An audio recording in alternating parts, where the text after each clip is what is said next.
sweet spot, you know what I'm saying? Yeah. You're ready? Hey, welcome back, everybody. This is Opinion Outlaws, Season 6, Episode 8. Is it 8? I'll say it's 8. It is 8. And today's topic, today's topic is that you subscribe. As always. Y'all thought we're going to... Y'all know what to do.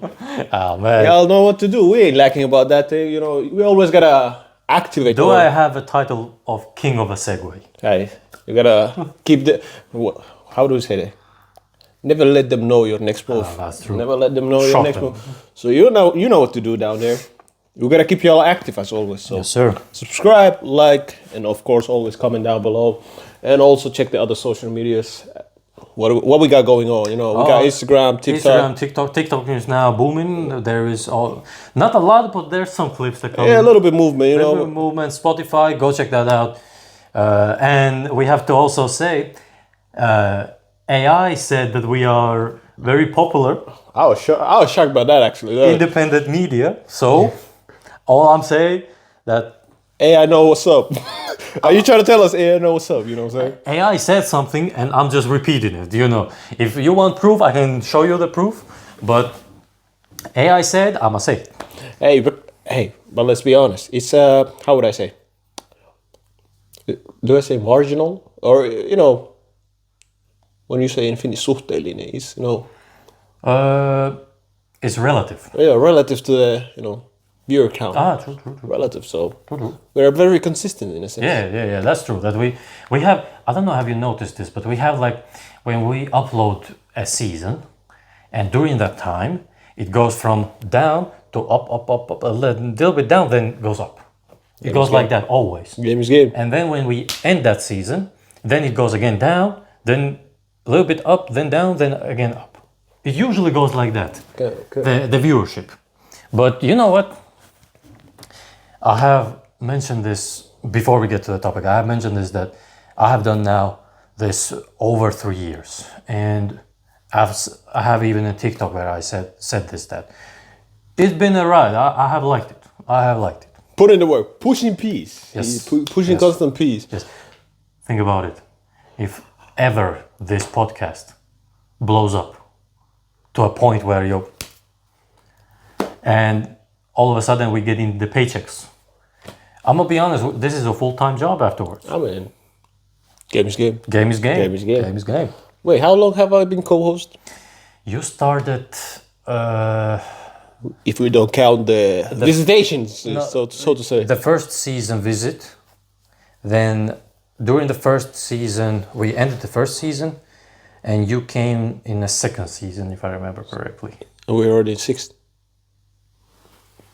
So it means that you was... Because I think a little over a year and a half. I would say around 2. About 2 years? 2 years, something like that. About 2 years, something About like 2 years. that? Because I remember the other co-host left like last spring. Last year, Last spring, if I remember right. Very true. But hey, Game is game. it is what it is. Like, keep pushing P. yeah, and I have to say that you have been holding it up. I cannot Hey, lie. yo, we put in the work, you know what I'm saying? You know what I'm saying? You We gotta holding it dab up. You're holding it up. we gotta I cannot lie. I cannot lie. And of course, we have had you know, we've got a couple of light comments. Some people been enjoying it, also the view as well. Of course. You know. Hey, if ladies sent to me that they are watching our content, we're good. I'm saying, but hey, we appreciate. Back to topic. We appreciate it. But back to topic. Today we talk about humility, and I'll start out with this way because we always start with the question that what's humility to you, and that I have an argument, and I want your opinion.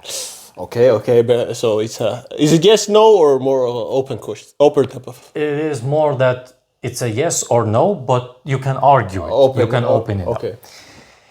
I had this argument with one of because in my homeland there is, you know, those people that you know a people and then they can like service you with everything you need. But they are low key. They are not those people that are very high position or anything. They are low key, they have their own business, but they are so good as a human being. They are so good. And we were talking with him that what is the most important thing about when you want to have a partner, when you want to be in a relationship, when you want to have long-term relationship, death do us apart. And he argued to me that humility is the number one thing. Step aside the humor, the character, the faith, all else. If they have humility, decency as a human being, is the most important thing when it comes to choosing a partner. Your thoughts? But also, as you mentioned before, that we usually open it up with what the word in itself actually mean. I understand it, but as some people might not know it fully, what the humility includes in it, because it might be kind of like umbrella that has a lot of things underneath it. Because that's how I understand that humility is just not like one thing connected to it. It has multiple layers behind it. For sure. So what is a humility example in this context? Okay. To it context that humility is that they are not looking, I'm talking about now a partner, they are not looking for just materialistic stuff, or they are not looking because you are big and tall and muscular and handsome and you're funny, or they are not looking. If you can make them laugh, if you can make them laugh and giggle, you can always make that jiggle. Okay. But I'm talking about that they look you as what kind of person you are, meaning that do you have good manners? You cannot buy good manners. Or do you have certain type of respect towards others? Do you have certain type of respect towards yourself? Or you open-hearted? Or you open-minded? And do you have the decency in the sense of when somebody is talking, are you listening to them? Or you're just in the background, thinking. And listen, I'm not saying that you need to listen to everybody, but there are some people that you actually have to have that. Listen to them. Base respect of allowance. Base respect. For some, you don't need to. Like they talk, you say, fine, and then move on. Like, of course, depends on the person. But these things that cannot be bought, these things that are not external but are internal virtues. Okay. You see what I'm saying? So basically, also some sort of humbleness into their being. You cannot be. I don't believe that you can be have decency or humility and not be humble. I cannot believe that. I'm not saying that you cannot be confident. I mean, imagine having arrogance, but at the same time, hey, there's the anomalies out there that can do that. But it's not like major point or majority.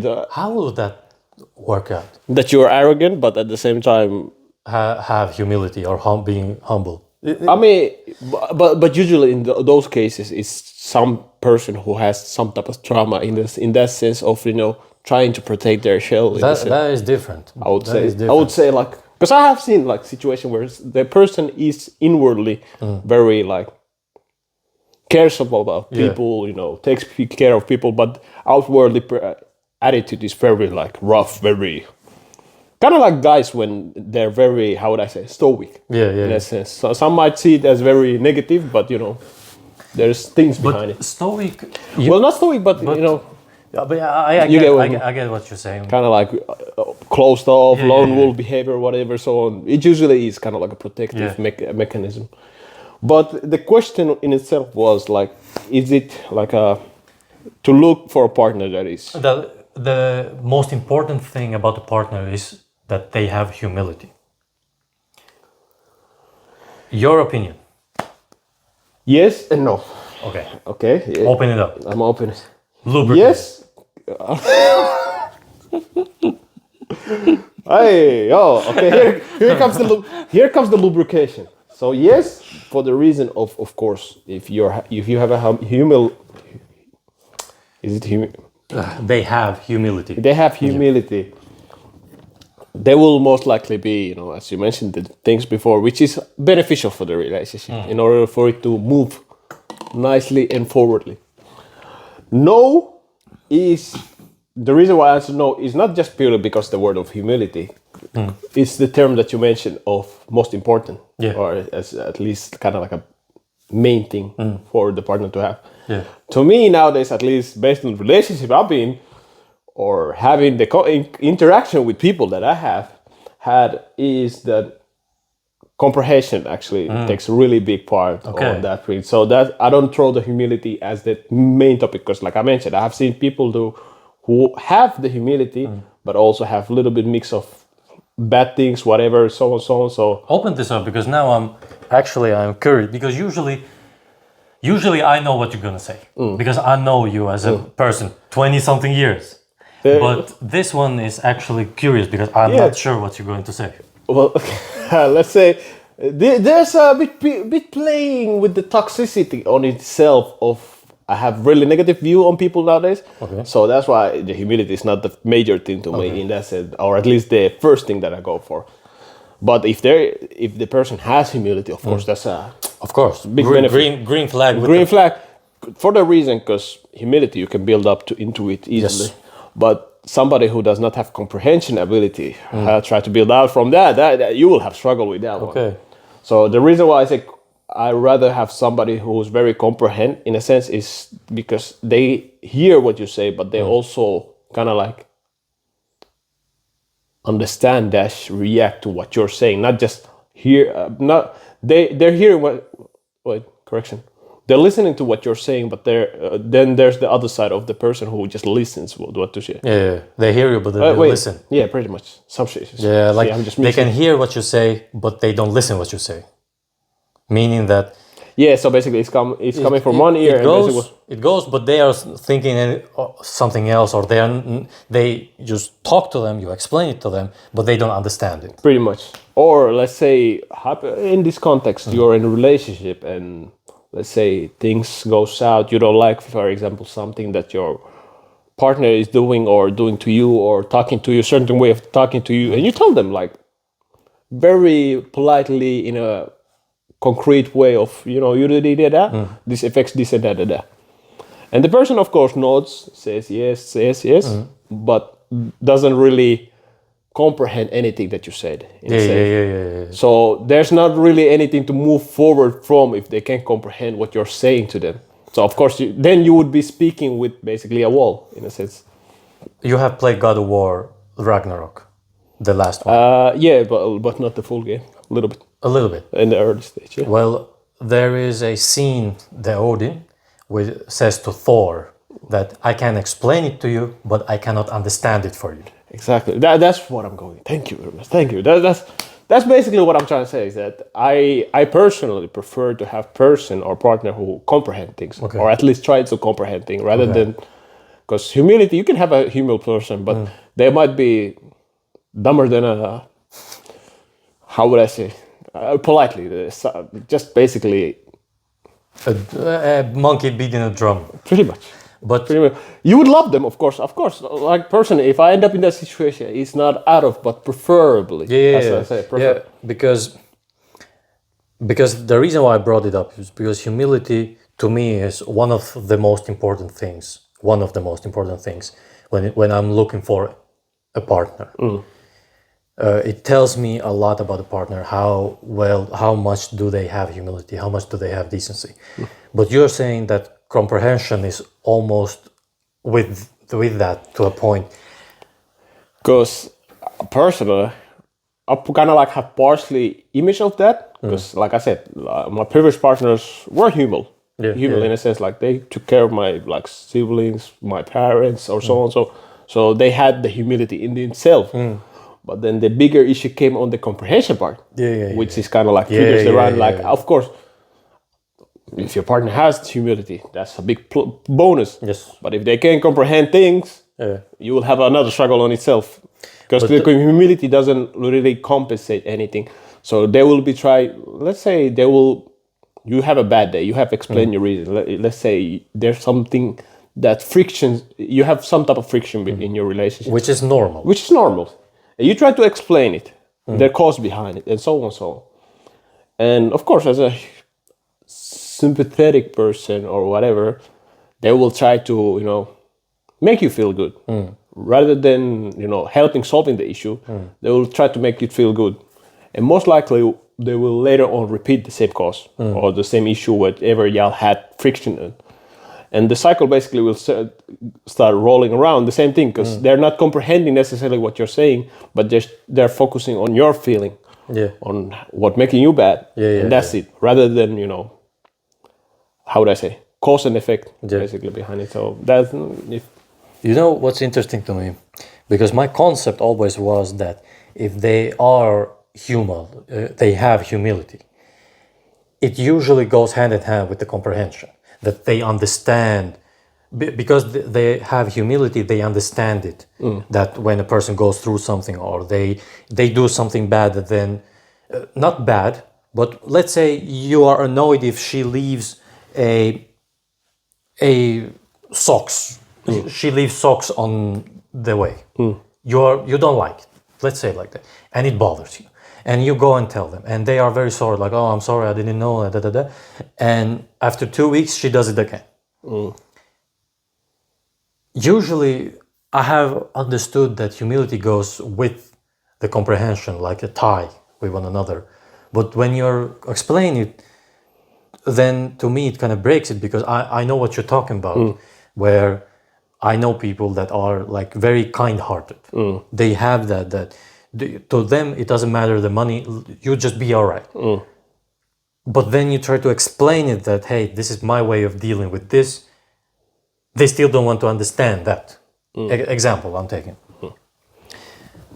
No, but also, like, not even funny thing, I can even tell this from perspective that is not directly connected to me. Like I've seen like relationship that have had the similar type of issue, where the person is like, the partner is like really sweet person and human in a sense that they like pay attention to other people in like basic things, like, okay, let's say we're eating, they're like, oh, you hungry as well, bring your plate, or so on and so on.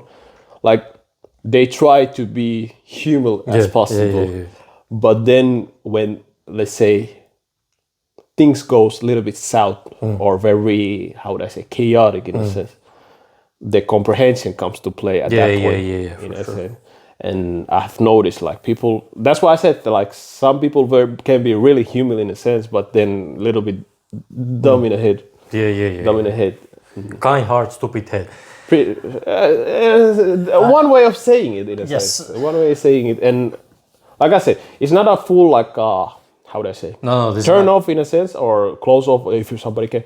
But preferably, of course, I would rather have somebody who can comprehend things, because I tend to explain myself, especially to partner. I tend to explain myself what the hell we got going on, or at least I have trained myself to tell. Because I remember I told in our first season or second season that I used to be a person who never like told anything. I was just a silent mopper or something. Yes, actually the episode, funny that you mentioned, my cousin actually asked about that episode, where I told him that we have an episode where we talk about relationship and about accountability and responsibility. And you was as a guest at that time. And you came as a guest, and it was exactly what you're saying, that when you were more so, it was that you were closed up, and to you, it seemed that they cannot understand you, they cannot comprehend you, so therefore you are much more... closed off. And it was more of a automatic, kind of like I mentioned before, of the humility, that somebody can be human, but in certain situations they react differently because of X, Y, and Z, and could be a protection mechanism. And because of my household structure, the shutting off was much more easier to, you know, because I'm like, rather than going through the whole explanation what's going on left and right, I'll keep it to myself, my own business, that day. But when you're in a relationship, there might be a little friction when you do that. So I've kind of like retrained myself to explain. And then when I retrained myself to explain things, I kind of like found out the comprehension part as well, that hold up, if I can explain to you 1 + 1 is 2, and you, okay, listen to me. But then later on, you didn't still understand, but you said yes. At that point, that's comprehension at that point. So that's where I kind of like stuck to, like, hold up. I'd rather have somebody who can understand what I'm saying rather than hear what I'm saying. Okay. Tell me this then. How much do you want her to understand you? to comprehend what you say or what you do. Because I'm gonna be honest, I'm talking about myself. I don't want my woman to understand everything about myself. Well, that was where I'm going. Like, I don't need you to understand every little thing I'm telling you. Like, the basic thing. Let's say like that. Let's go left because right side is more dangerous. Yes. That does not require for you to find out my spiritual sense or my key chakra or the level percentage of But I am Sagittarius, and I feel Exactly. Like, I require you to, like, if I tell you something, I need you to at least understand what is coming out of my mouth. Yeah. Of course, I'm not going to tell you everything. As a guy, we already have told that. We have said it a couple of times in our episodes about how guys should handle their emotions and so on. sure. So that's their own topic of own. But overall, like, I don't need to tell everything. Yes. But the things that I'm telling you right now, I hope you to have ability of comprehending. Of course, if you don't understand, tell me that you don't understand. That's part of the comprehension. If you don't understand, you ask, like, what do you mean by that? And then we go forward from there. Or would it be also for a woman? Would it be also? This is why I want to have a female guest here, because, for example, this question I can ask a woman, but I want also to have. I can ask you or other guys that have dealt with a woman before, but I would also want to have an opinion of a woman about this. That is it also for her better that she just doesn't want to know about it, or doesn't try to pry the question or the answer from you? You know what I'm getting through. I might put myself into a fire zone right now, but let me just say, based on my experience, I could be wrong. But I'm gonna put myself out there anyway. So you asked the question: is it better for a female if guy doesn't? I'm talking about now. It is for a relationship. Yeah. It is better because as a guy, I'm gonna say honest. You don't want her to know everything that when it goes bad something. I don't want her to stress more that she needs to. This is like as a guy. But is it for a female a same thing? Do you get what I'm saying from a perspective of her? I don't like I said, I can't tell fully from a female as a female. You get what I'm saying? But you say your opinion. What you as say? as a type of bit of an experience, let's say, like, or at least things I've heard from, like, from the streets, social media, etc. Even some people, female, who have said it in social media, because some people might disagree because it sounds wrong. But I would say like this: as a guy and a female in a relationship, of course, you have to have the vulnerability. You have to have some. I'm not saying that the example guy should, like, close off on everything.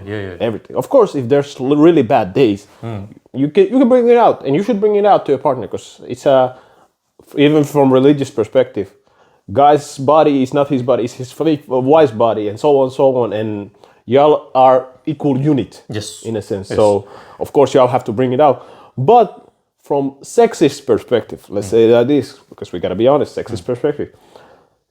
Females and guys function differently and how they feel their partner or the opposite sex. For sure. If a female sees a male character complaining too many times or crying about things or not solving things, that's, at least how I've understood it, very unattractive. For sure. Even if the female does not say it out loud, it's very, how would I say? It's off-putting. Off-putting in a sense. No woman. I actually had this conversation with my mother yesterday. And funny thing, I was about to add that too, because reason why I say I have some type of perspective is because I've heard from also my mom certain things that is viewed very wrong, but she's like, this is honest opinion. I was talking with my mother about how she viewed guys. And my mother is not like, she's not the tallest woman, but she's not the shortest woman. She's in between. And she said plainly, she didn't like short guys. Plain. Like, there was a moment in her life where a guy, she was going in some office for some documents, and the guy, he was a little bit taller than her, just a few centimeters. And my mother is 165. Like I said, Yeah, around that, very like 5'9", 5. no, yeah. 5'6", 5'6", 5'7". Oh, okay. Somewhere around there. And like I said, she's not very tall, but not Not the short. shortest end. And there was a guy a few centimeters, a little bit over. She, when she was younger, I'm talking. She said, nah. She straight up said to him that, no, get away. Nah. But then I asked her that would she marry a man, or would she have married a man if that man wouldn't be good with his hands? Like he wouldn't solve problems, he wouldn't fix anything. She said plain no. I would not take a man who doesn't know how to clean, doesn't know how to cook, doesn't know how to fix something in a... Get she done. Solve the problems. And my father... Wow, man of culture, man of man. My father, he has never in his life called for a repairman for something. Get she done. Always got done, no matter what. And it was interesting because even if something was broken, my father was like this, because he took very much pride that he's the caretaker of a family, and he always believed that he has obligations towards his family. The needs of a family goes beyond him. And now he viewed that space that they are living is also his obligation, that family has what it needs. There's running water, there's electricity, the doors don't scream and shout, the things that are dangerous are not dangerous. He fixed. If there was something that was broken, let's say a doorknob was broken, he didn't know about. Find out. But when he knew about, maybe not that day, tomorrow, it's fixed. Yeah, no, it's the Dora Explorer behavior. We will find out how to fix it. That's kind of like how we do with the cars, We don't know how to fix it, but we'll find out a way of fixing it. But that's why, for example, my mother, but of course my culture comes from a very patriotic, not patriotic, but what's the right word? Very Patriarchal. Male dominated. Basically the Male construct dominated. of having male head and Yes, it female comes from support. that. And now the thing is that as a man, they take in those type of construction, males take full responsibility of everything that happens in the family. And to everyone who was during that time of my father, they had also, because they didn't have a lot of money, so they had to be good handsy men. They knew how. They have to know how to build or fix things. So that, for example, is a very attractive thing to majority of women. Yeah, Miss Gay. So that you said that maybe some women tried with that feminist type of behavior. They tried to argue that no, but when they get the type of man that, baby, I know that you do, but I got it. I got it. There's a slight distraction, of course. Like I said, there's anomalies. Always there will be some type of anomalies that will prefer the opposite. So I'm not taking those off, but what I've heard and seen, let's just say like what I've heard and seen. This is not the truth that I'm just putting out there, but what I've heard and seen. So if a guy complains, and this actually came from a female's mouth. Yeah. If guy, when they see, of course, they don't want to be like, how they say? Confrontational about not even confrontational, like, give off a bad view in a sense that guys shouldn't be vulnerable. Yeah. But they said like in a sense that innate reaction to it is that it turns off. Yeah. Even though they might not want to feel like that, but it kind of gives off that they're not very secure. Oh yeah, because it goes basically to survival sense that if they see their partner being very weak in a sense, of course, being vulnerable in certain situations is not vulnerable. It's not being weak, but there's difference. There's difference. I hope y'all understand what I'm trying to get at with it. If they have been for 30 years and then once every 10 years a man cries in front of her lady, it's not a big deal. If he cries, for example, that he lost correction, it's a big deal then. Then it's a meaningful deal. I'm talking about for attraction perspective. Yeah. Right. Like it's not a big deal for attraction. But let's say a man starts to cry every 3 months or every month. Now, ladies, let's be honest, a lot of ladies will say, "Oh, that's cute," but when I want my partner to do that. No, when that actually happens, they don't want it. I don't want it. It's the nature. It's the natural thing. But it also kind of, I feel like it's kind of been, how would I say, some kind of like lie to it, or lie about it a little bit. Like yeah, guys, gotta be vulnerable like this and that, cry. I'm sorry to interrupt, but it's the social media. Yeah, because It is the social media. at least personally, I haven't seen a lot of relationship lasting. At least with the guys that I know that cry constantly, I haven't seen the relationship lasting that long enough. Yeah. But To humility. of course, like I said, there could be a normality in the group as always. So some it might work like that. I'm not taking that off. Yeah. So that's that. But yeah, to the humility in To itself. humility in a in sense. itself. Tell me this.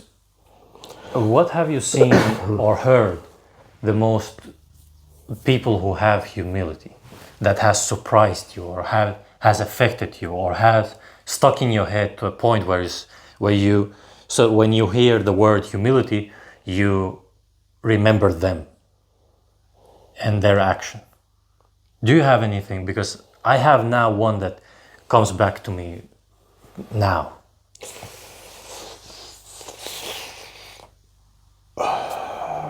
Well, I'm gonna be honest.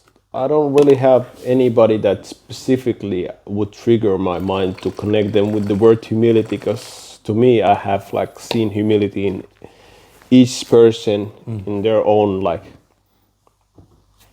character, in a sense. Like I said, in us, in our homeboy, and so on. So that we have that humility. We at least even I try to be humble with like random people. Like, example, I see situation, I'm like, can I help you? So on and so on. So that's why the word in itself, I don't really connect it. Of course, I have like really close in a sense of when I was a kid, they were like really close in a sense with me. So I have those type of people that I would see really humble in a sense, but I don't really have one singular person that will automatically I would connect with the word in itself. But you seem to have one. I have. And this guy that I told that we argued about humility, about the traits of a partner. And he told the story that has stuck with me. That was, I would say that if a story has the word humility, is a description. It's his story is that he comes from a very poor family, and during those times it was oppression in Yugoslavia. And especially if you were Albanian, you was oppressed immediately if you didn't sell your soul to the Serbians. This is the way it was from 70s up until to the 90s. If you lived in Yugoslavia as an Albanian, either you were those 5%, 10% who sold their soul and was doing some good job, meaning that you were co-doing with Serbians. Or you were a farmer. You were broke. You had options limited. You had everything, but you were broke. And he told a story about his father. Now I'm gonna tell this. Everybody knows what bean soup is. In our culture, it's fasul. The fasul, yeah. Oh. They were so broke. They didn't have that much of food during the time. They ate 2 months straight. Only fasul. Once. I mean, that's tough, but Once in the morning and once during the evening. Okay, that's tough eating it straight up for one. For 2 months straight because the times were tough. And fasul is easy to store and it's easy to do, like to cook it. Cultivate. It's easy to cultivate. And now they were broke. Broke. I'm talking about, they didn't have money. No rice, no nothing. No.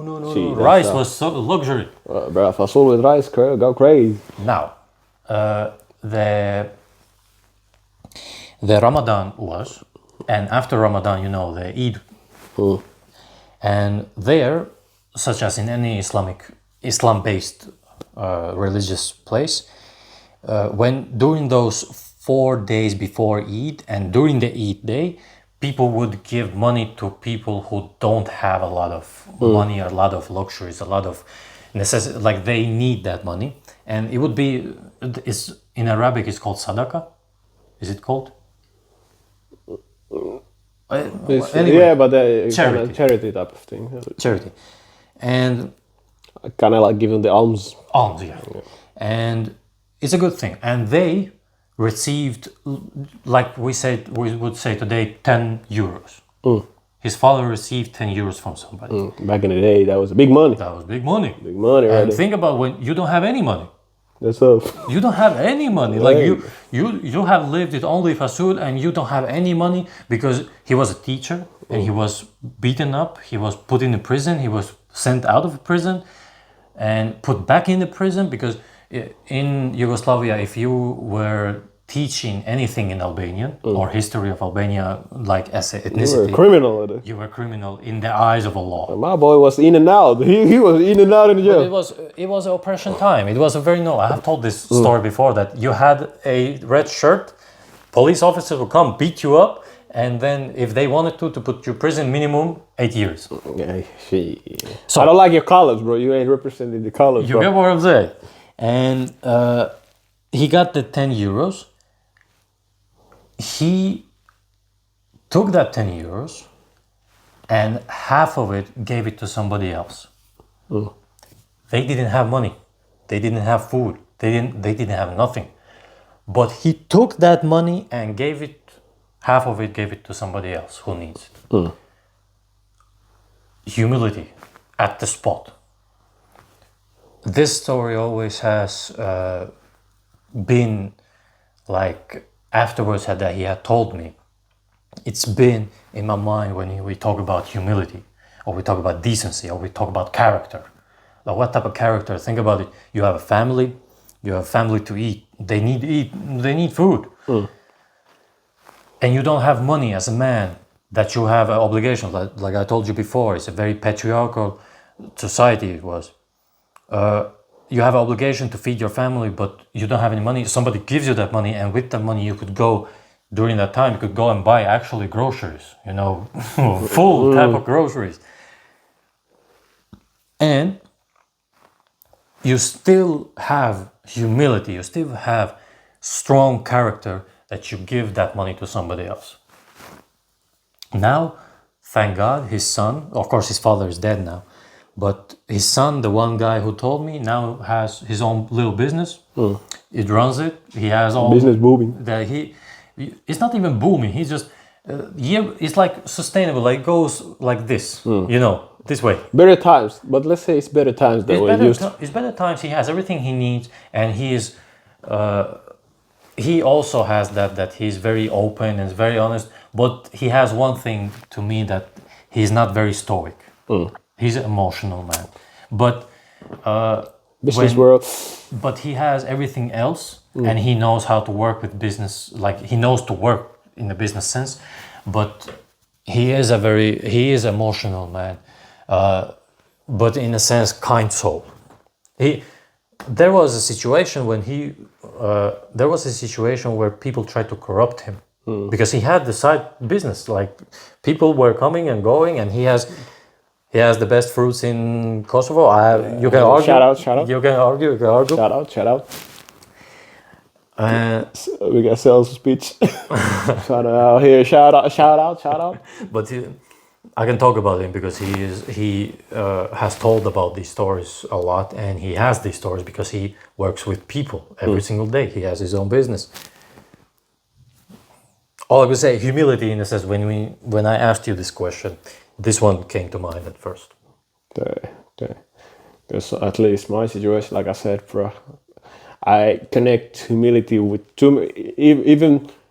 even though it might sound arrogant, but also even with myself, because people have told me that you're very like human. So I'm like, all right, cool. But I wanted to actually to that ask question that have you had like situation where you would say that you kind of like showed humility to people, and Yes. what was your action during that time, or what was the context behind it? I have few cases where I could just leave it. I could walk past it. I don't care. I don't need to care. But because they needed help, and I was the only one who could help, I don't get nothing back from that, but I helped them. And I remember, I will not tell it because I want to keep it for myself. And I believe, I don't know about you, but I believe that when you do good, You don't brag about it, or the best thing, of course, it's a good thing to tell about it, but it's always better to not tell about it. That you can keep it to yourself between you and God. There was a situation where the person was in a position where nobody else helped them, just looking. And I went and helped them without, I didn't have anything like, let me get something out of it. Because usually people tend to much more easily help you when they know that they get something out of you. Reciprocation. But in those moments, I helped them because to me, it was the right thing to do. I helped them. That, in my opinion, showed humility in that moment. And I remember till this day that when I helped that person, I got this sense of high. You know what I'm saying? Like, I couldn't explain it. It was such a good feeling, and it lasted for maybe like a week or two. Like I was on high. he was feeling himself. I felt so good, and not in an arrogant way, like I did one good deed for the day. kapow, but it was more like, it was like grounded, it was relaxed, it was calm. You had this kind of fulfillment that you helped somebody who needed that help, and you don't need anything back from them. And it was, now from a religious perspective, it is because in a religious perspective, I'm talking about now the Quran, there is a explanation that we have inside of us the jinn type, where that's why, for example, we fall into something because there's that good and that bad. But for example, the prophets, for example, Jesus, peace be upon him, he had it removed. That's why he was sinless. So we have, all humans have it. And as a children, God puts that in you, or jinn comes into you. And now, when you do something good, without expecting anything, it doesn't like it.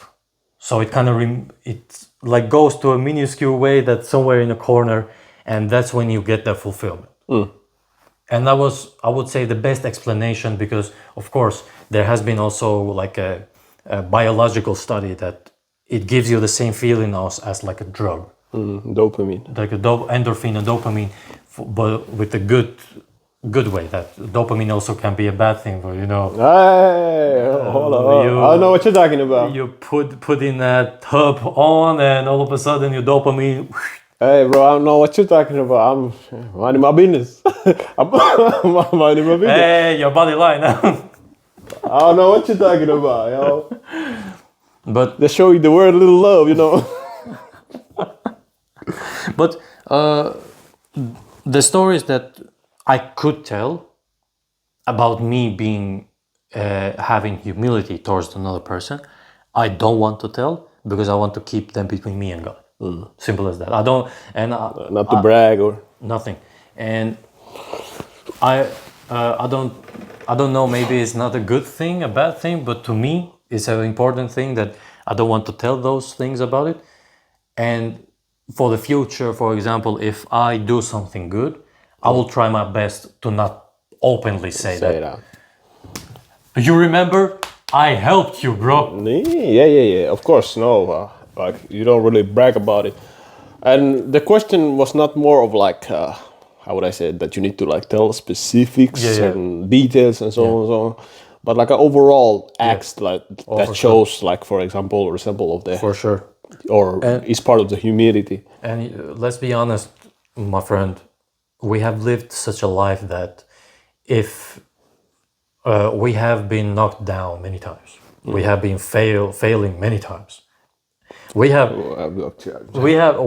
experienced so many things, Lust to lust. Not only lust, but Lust to lust a couple of times already. but just in like in life in general, we have experienced so many things that God humbled us in a sense. I would say like this, and it made us strong. I believe that He made us warriors, like God's warriors. See, the humbleness was too tough, man. You get what I'm saying? It gave you a humbleness that you wouldn't believe. If somebody Put you in a perspective. You get had, what you I'm had to take a saying? little You get what moment I'm for. saying? Like when there's also there's always these kind of memes and jokes that if you try the same thing as that illegal guy tried, You would get caught immediately.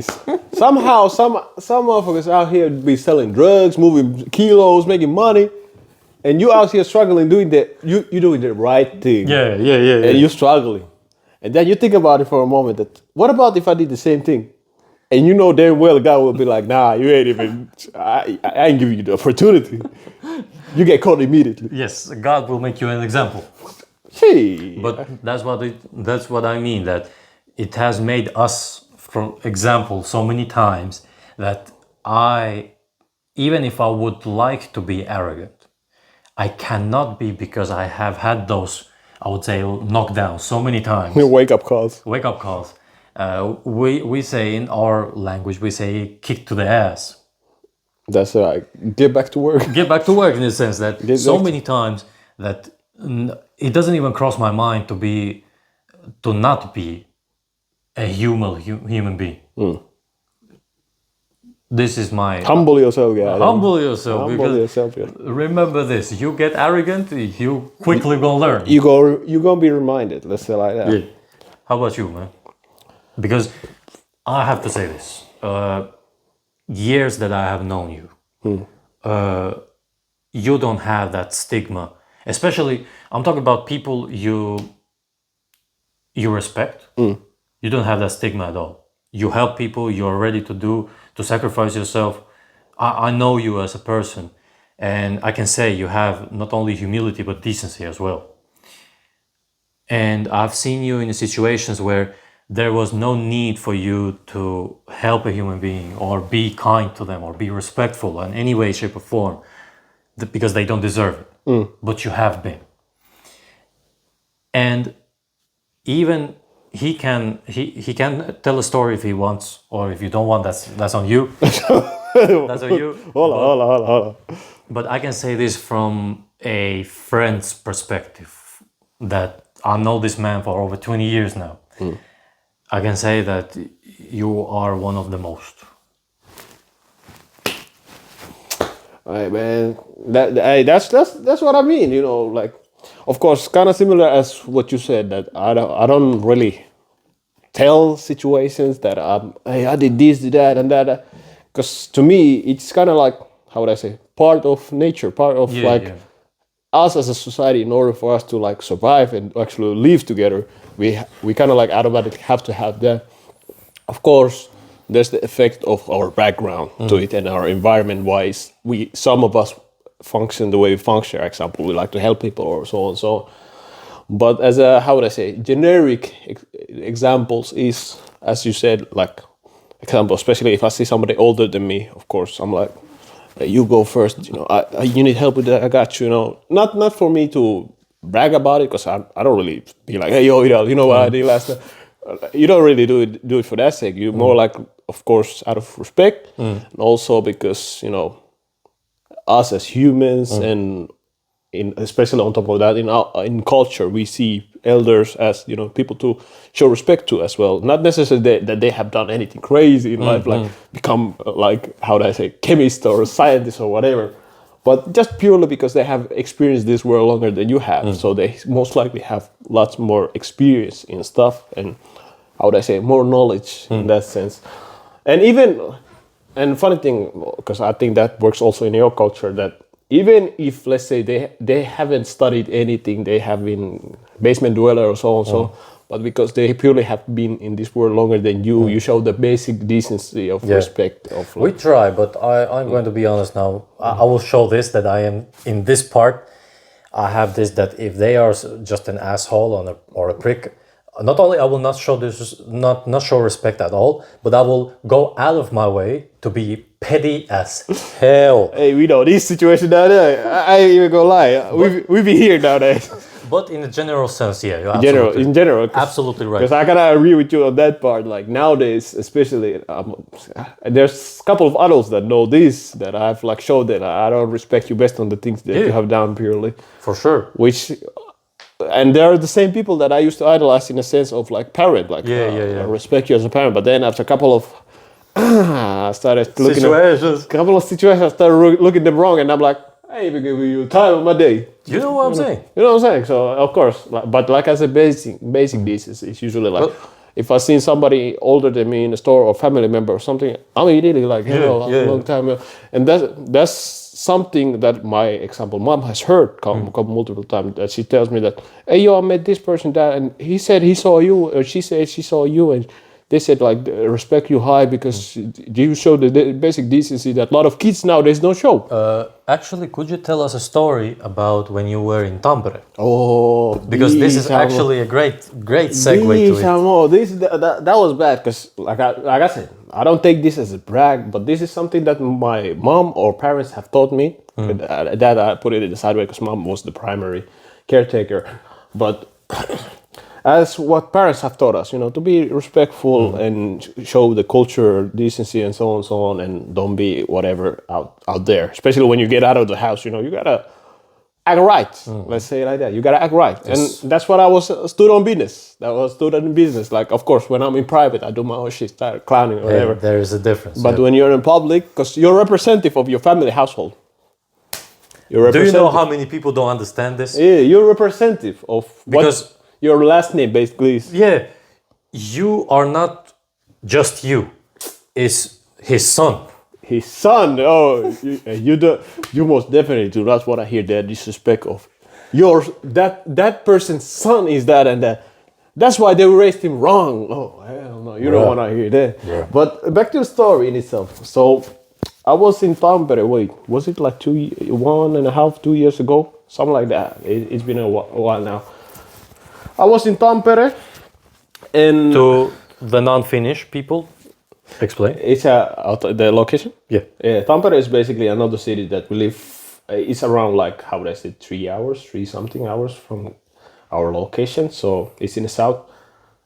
Well, not directly south, but like the southeast, southwest. West side, some shit like that. You know what I'm saying? But it's a nice city. It's a nice city. So I was going there to meet my other homeboy. And I was in a store. Let's say like that. I was in a store and I met a family member or family acquaintance. Let's say like that. And of course, all the female and so on. And first of all, she noticed me because of course, if I notice her first, I go to her. Hello, hi. She noticed me. I was in a self-service section. I was paying off my groceries, and I noticed somebody was staring me hard, like staring me deep in my soul. Then I turned around, and then I saw somebody looking at me like this. I was like, "What's going on?" Then, of course, immediately, because I recognized her, I directly walked to her and say, "Hello, hi, is it you?" Of course, the older Sudanese parents be like, "Yeah." That we greeted. She's like, "Oh, what you doing out here?" I'm like, "I'm visiting and all that." Then, of course, because I greeted her immediately and so on. Then she was like, "No, you come into my place." I was like, "What?" No.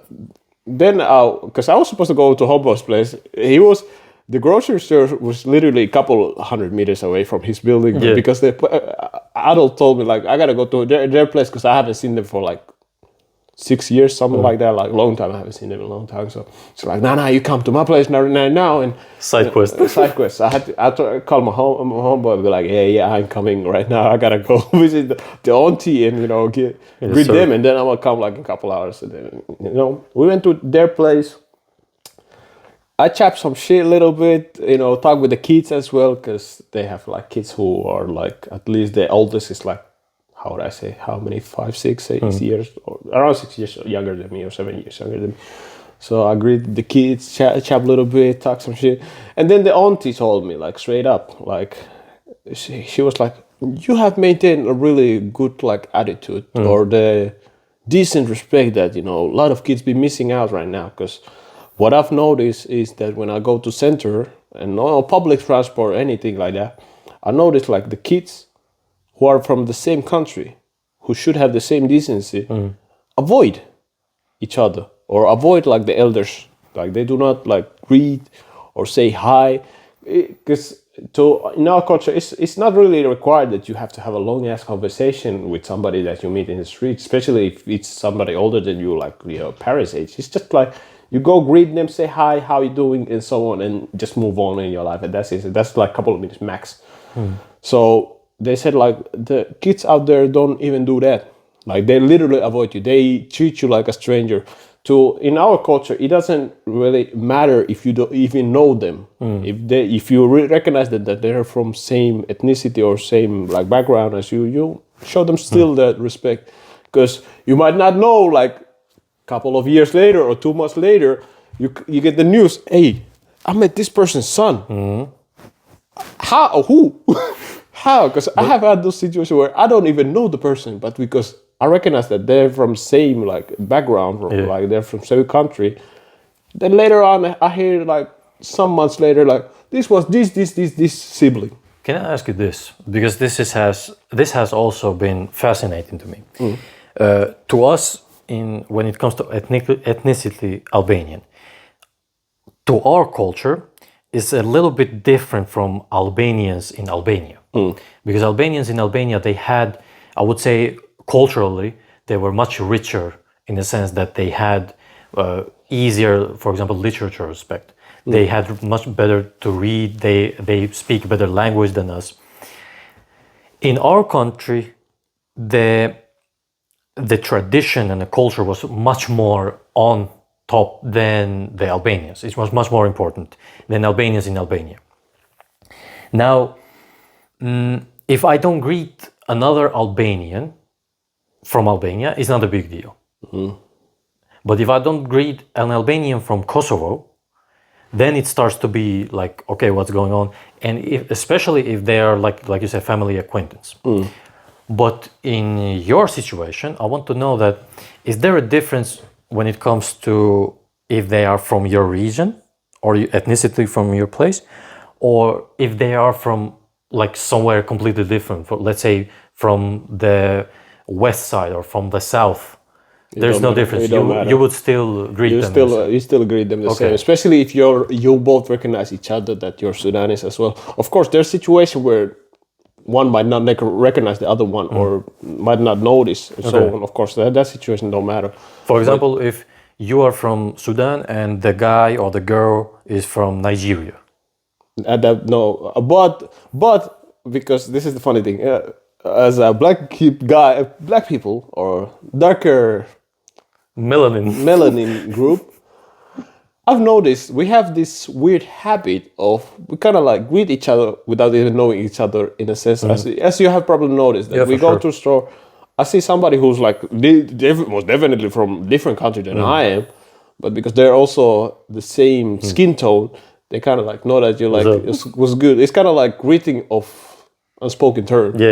We might not speak the same language, but we kind of like I see you struggling because, like I mentioned before, you see less black people. Of course, when you go to the actual country where there are a bunch of, you don't out here noting each other. Of course. But because we live in a city where we are kind of like minority, so it's like, it's kind of like, I see you struggle, my boy, but I hope you do well. Kind of like a small gesture, in a sense. So in this sense now, we're talking about if they are about same age as you. But what about if you met a Nigerian woman or a man who is much older than you? Still, you would still greet them, and you would still like I don't necessarily go like hello, hi, that's like their own group. But I might depend, of course, on they also how they behave. But if I see them looking at me directly and I look directly constantly, I might be like greet like small little nod, of course, as a sign of respect. But of course, if they're paying their own attention, I pay my own attention. It doesn't really matter because, like I said, they're not from the same country, so it don't really affect that much. Ain't nobody care about that.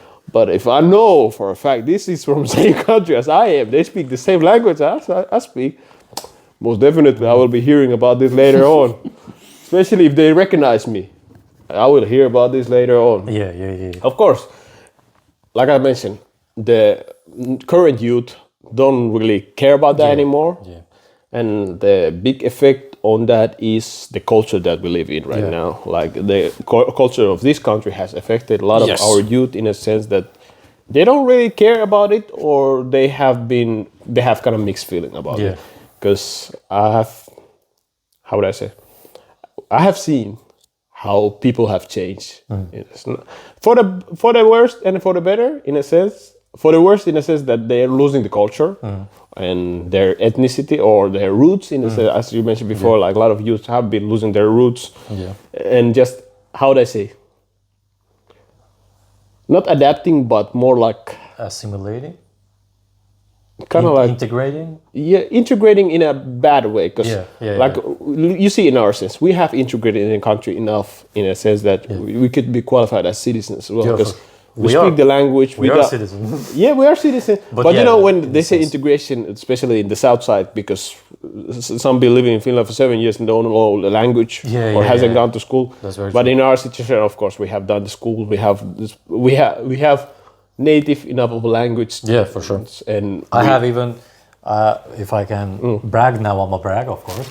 I have even academic work in Finnish. Yeah, a thesis in Finnish and all that. And it's actually online if you want to ever check this that is out. the second time or third time you're already advertising. Not only am I advertising, but I want to make sure that every single human being living knows that I have the accolades to prove that academically I am sound to be not only in Finnish language and Finnish spoken, but also as a native in a sense. You don't even have to go that far. You know what is already enough, because the integration sticks to like the base from the peruskoulu or the middle school, kind of like primary school level.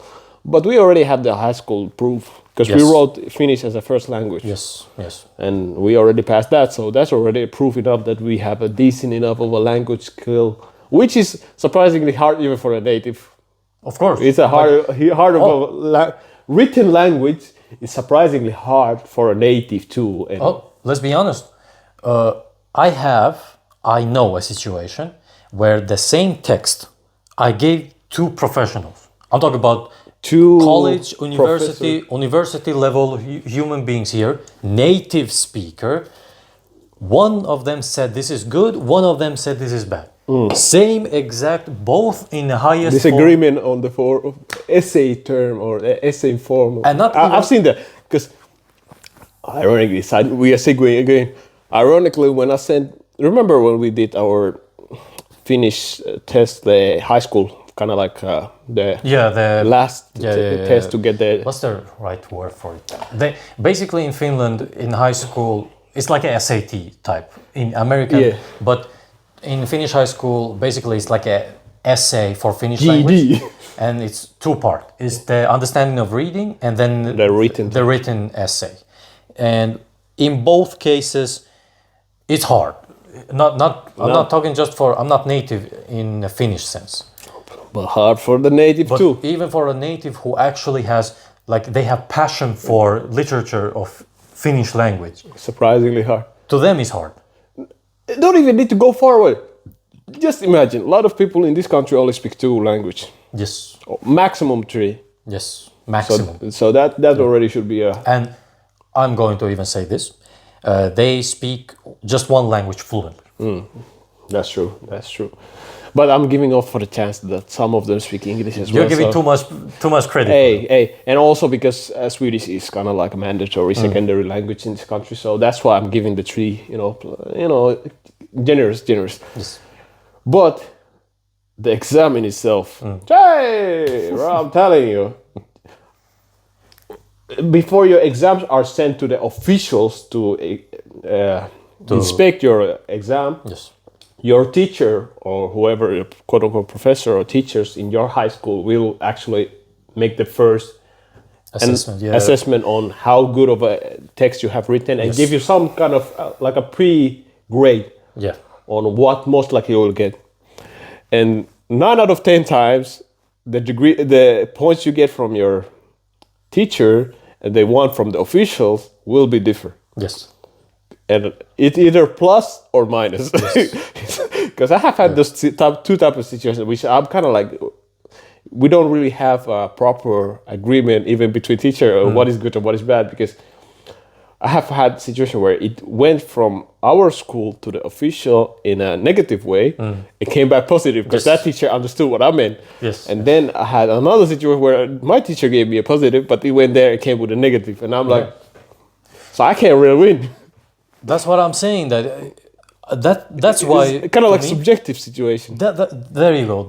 You know where I'm going with this, and we go back to humility, because how come you can give me a grade as a professional when it's a subjective thing?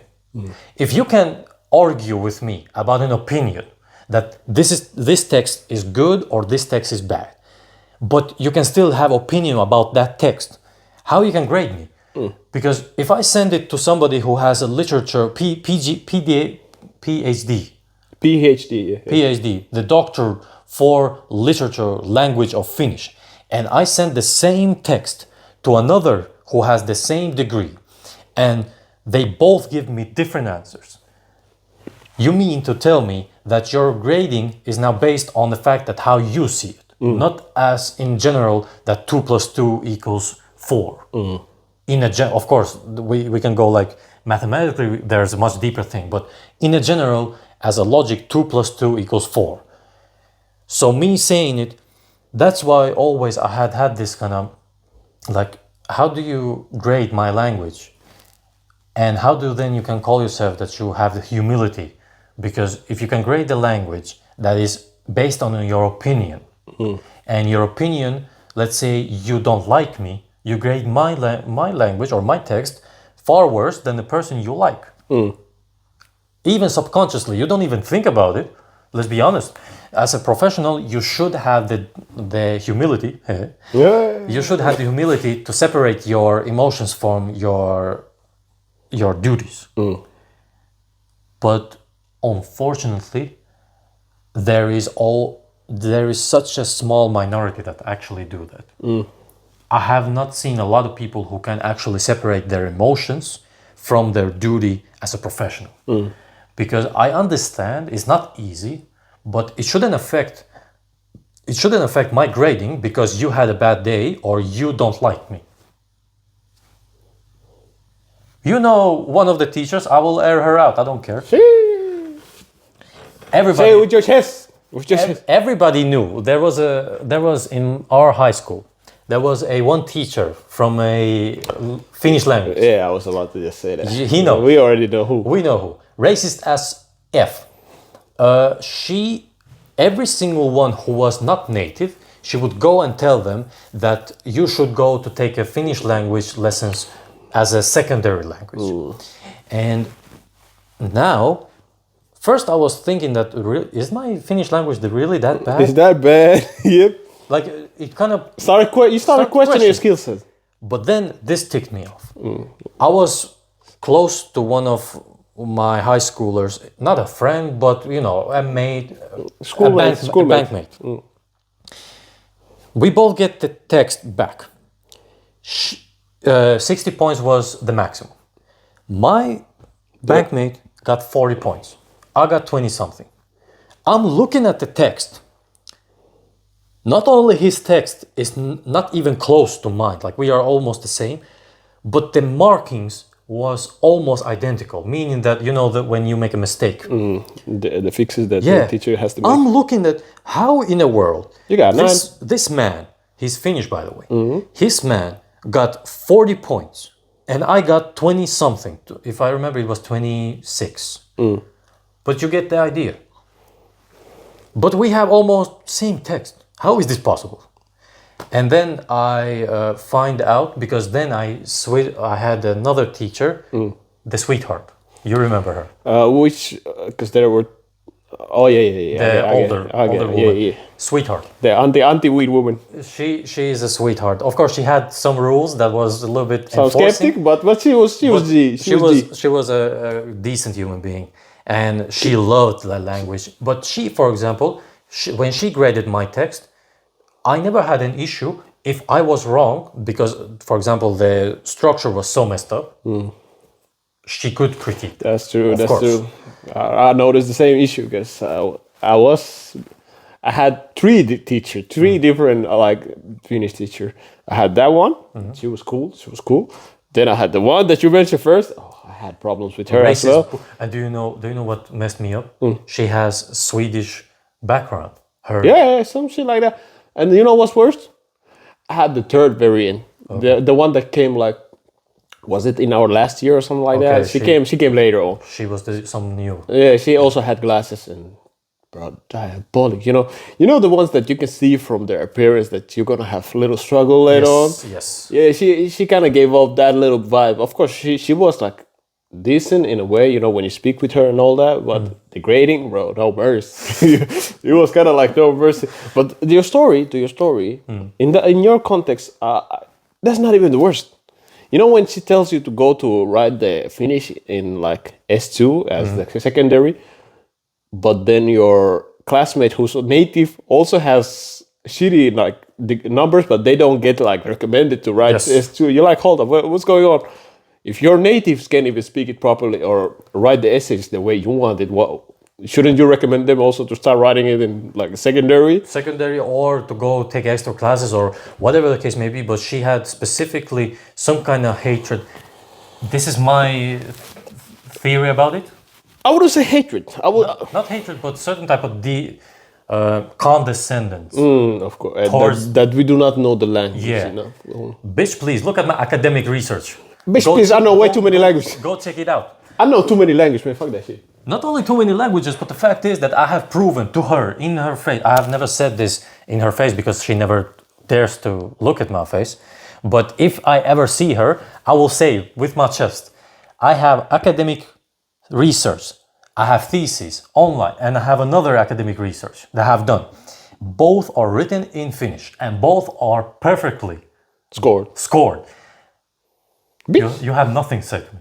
Bitch. Shut up. But that to say, humility in a sense that even like my language in Finnish aspect, the skills, hasn't changed that much from that point on. My point is that she could have easily said to me that, hey, there is some things that we can work on. Simple as that. Or she could take accountability that she graded somebody much more easily than me. Lenient is the right word. Much more lenient. Leniently. And I would be okay, that's fine. But I cannot take you seriously or took you as you have humility in any kind of sense when you do these kind of things and make me look bad and start to question myself. I don't question myself, I know myself. I say 10 toes down. I know myself. I know how good I am, and I know that if I truly want to, I can speak very fluent Finnish, but I don't want to. Personally, I just remember the one that I had in middle school. You remember her? Yeah. Well, because part of the humility is also like we know about the forgiveness and letting things go, basically, that don't really.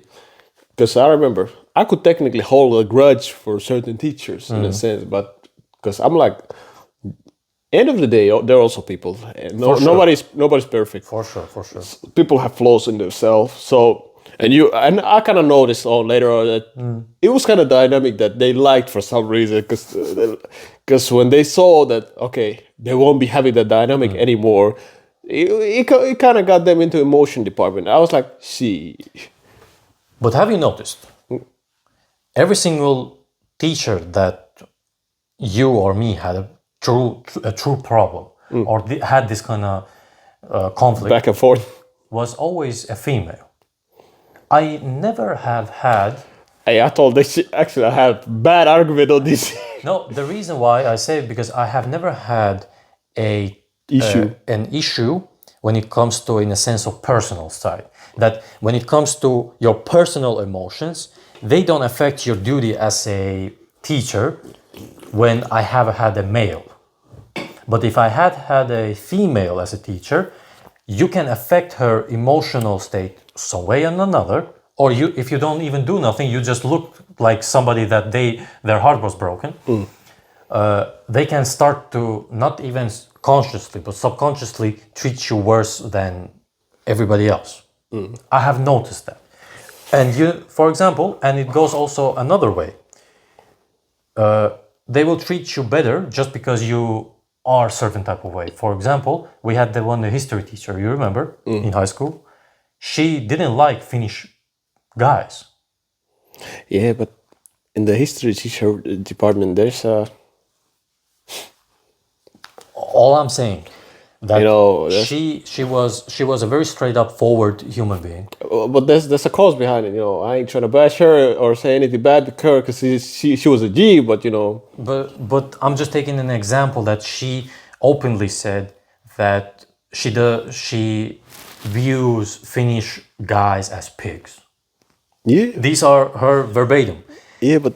And then she had always some type of I wouldn't say camaraderie, but some type of understand me, or I wouldn't say even understandable.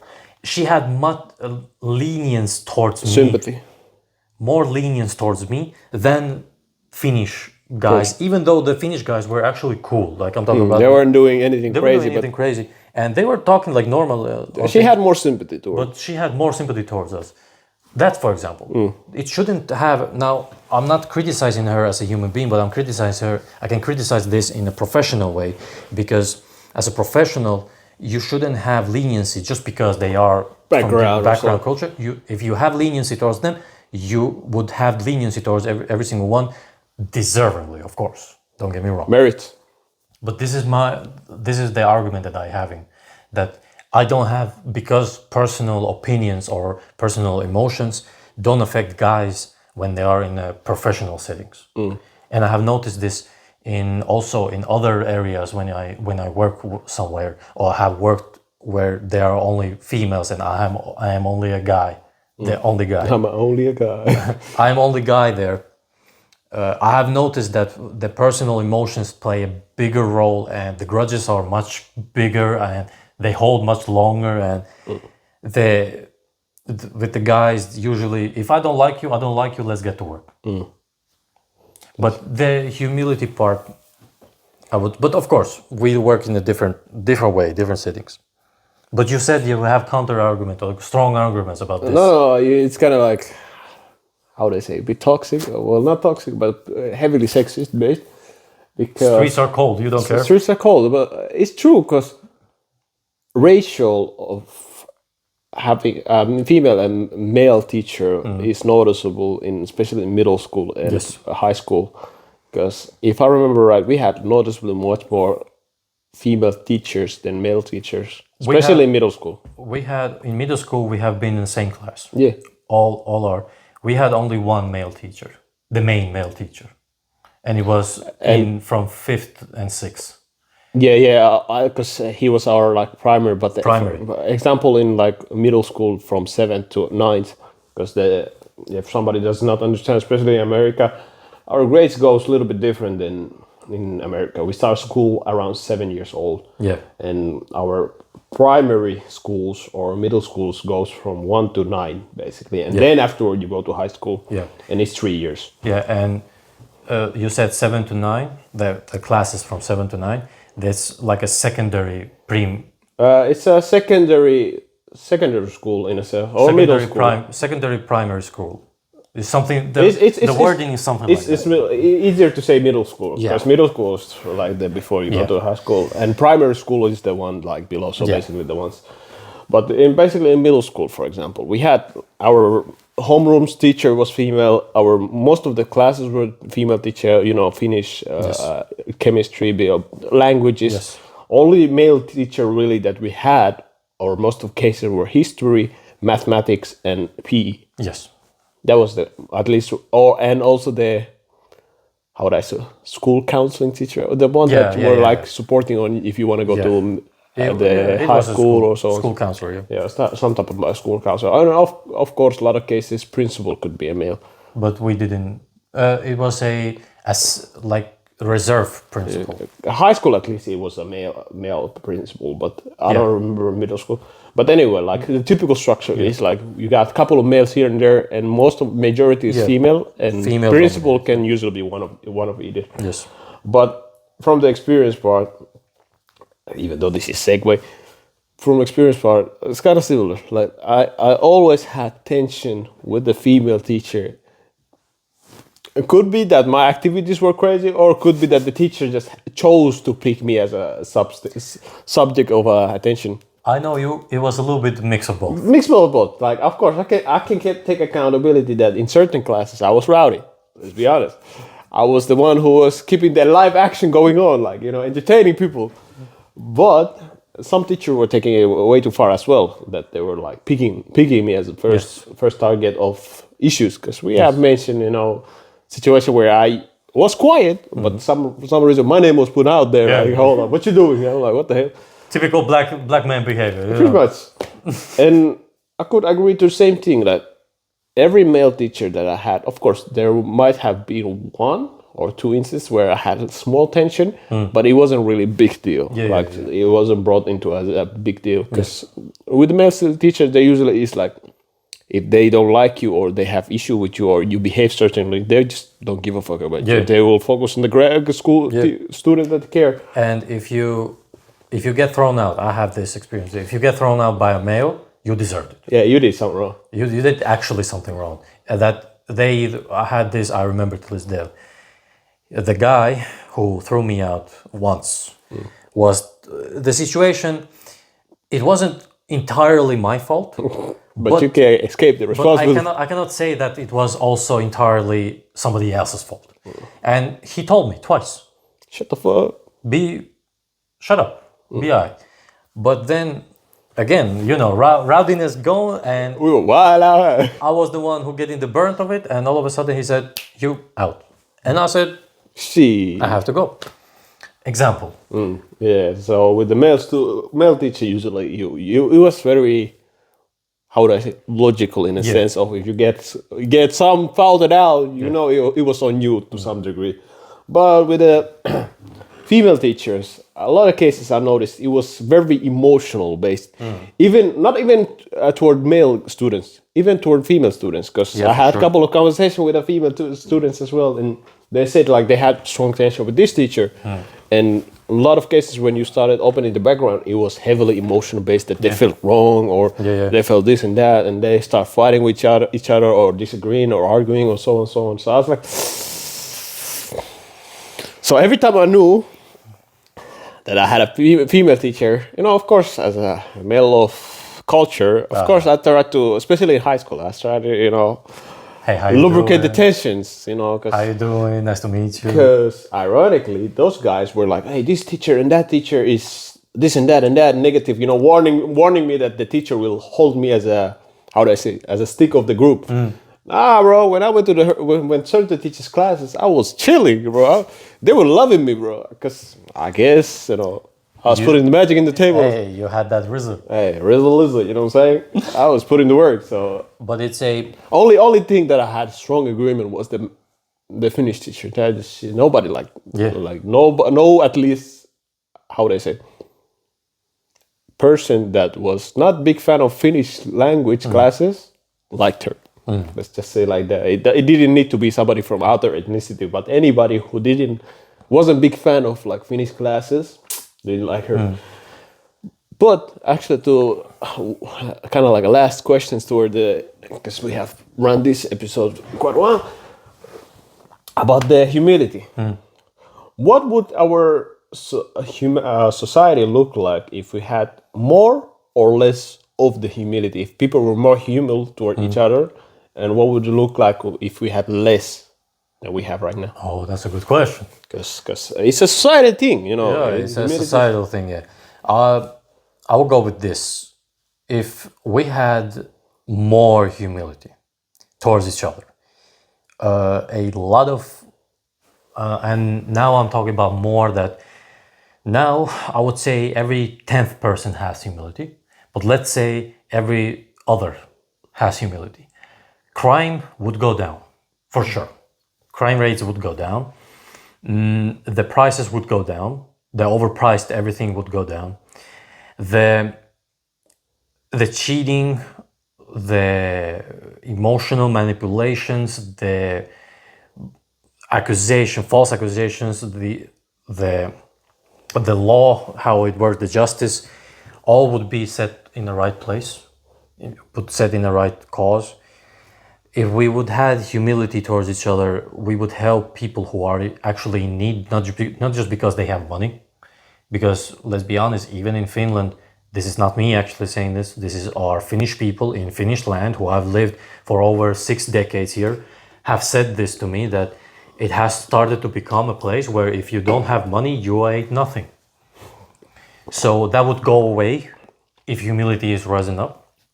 It would be about the person, about the character, and all the good virtues. For example, being on time, being punctual, having good, strong morals, having good values, being religious in a good way, having good beliefs.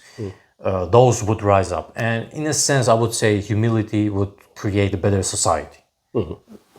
As a whole. As a whole. I'm not saying that it would fix all the problems in the world, but it would push the forward. It would push us so much forward that, and then of course, if people act in a certain way that is not any way, shape, or form being human to another human being, it would be in a sense that they would not accept them in a social setting. For example, if you go and example, you said that you have greeted a person that is older than you from the same ethnicity than you. But then, let's move out of the way. You didn't.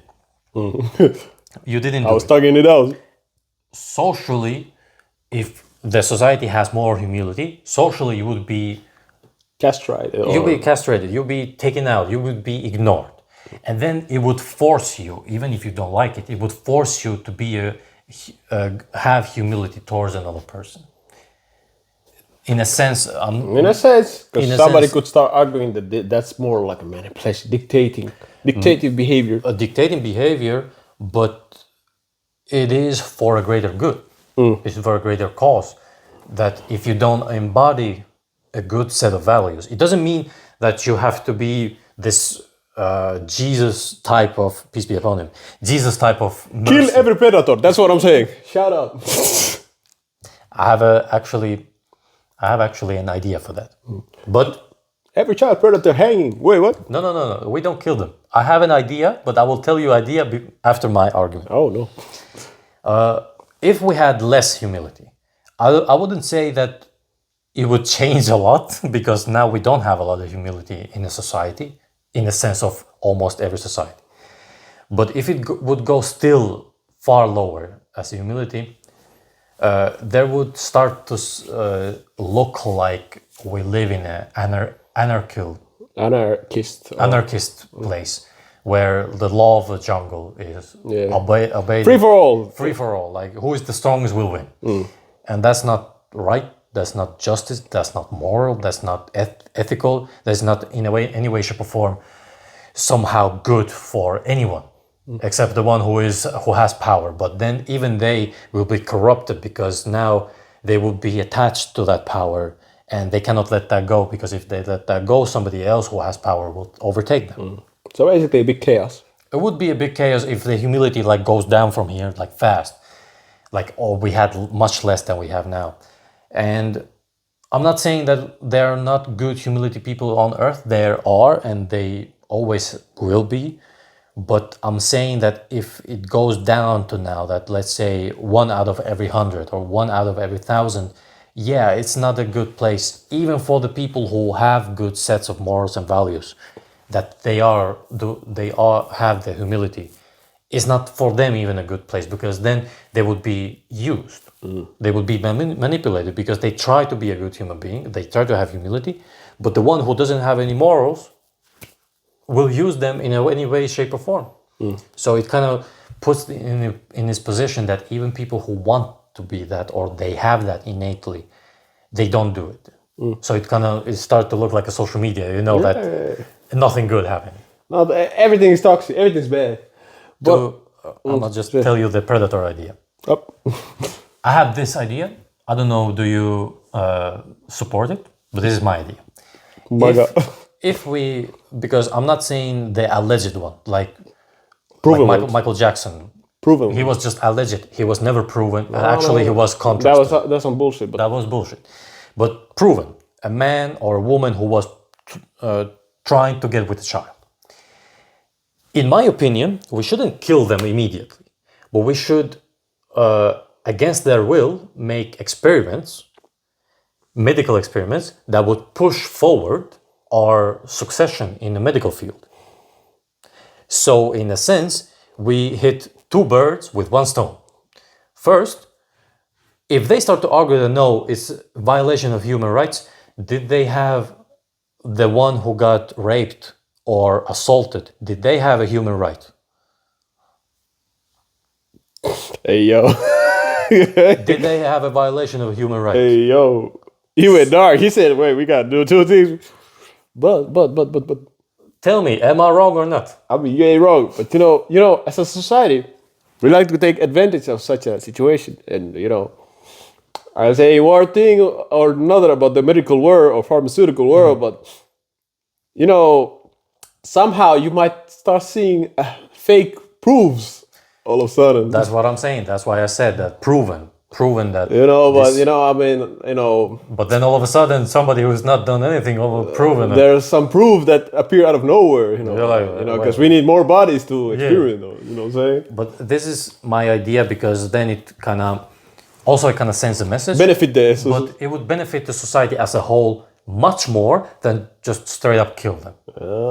But it requires resource as well, you know, because we have resources. When it comes to human experiment, they are experiment in rats, for example. Why they don't do the same thing? Because rats, you know, produce fastly. Humans don't. Humans require 9 months to get one.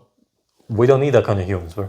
Hey, but I mean, you know, as a resource, because it requires resource in a sense that, you know, in order for them to extend the experiment period, they have to maintain the food, liquids. That's resource, one less resource out of people, you know what I'm saying? Yeah. Hey, yo, this is my idea. Hypothetical. We are just spouting out ideas. Hypothetical. I have heard also this is also more like a joke, but this actually I liked it. In America, you know the green card thing? Yeah. That when it was that if you catch 5 predators, you will get a green card. Yeah, I heard this one. And then you make a TV show. Alien Predator. Alien versus Predator. I actually like the concept. Actually, I would allow it immediately. God damn, because some of the aliens are really hardworking aliens, and they deserve the goddamn card. So yes, I give them one way to deserve the card. Yes, sir. God damn it. And guess what? Country would be clean by next day. For sure. Next day. I'm telling you. For sure. That's why I'm saying, for example, experiment. Because do you know how fast we could reach, for example, certain things that they couldn't reach with animals? Hey, you know what's funny thing? What did I mention earlier about the predator part? Yeah. One reason why they can't remove all the predators. Ah, well, that's a different story. That's a different story. That's an island story. Hey, yo. There's some higher position, you know. Yeah. You know what I'm saying? But this is how I see about the humility that if we have more or less. What about you?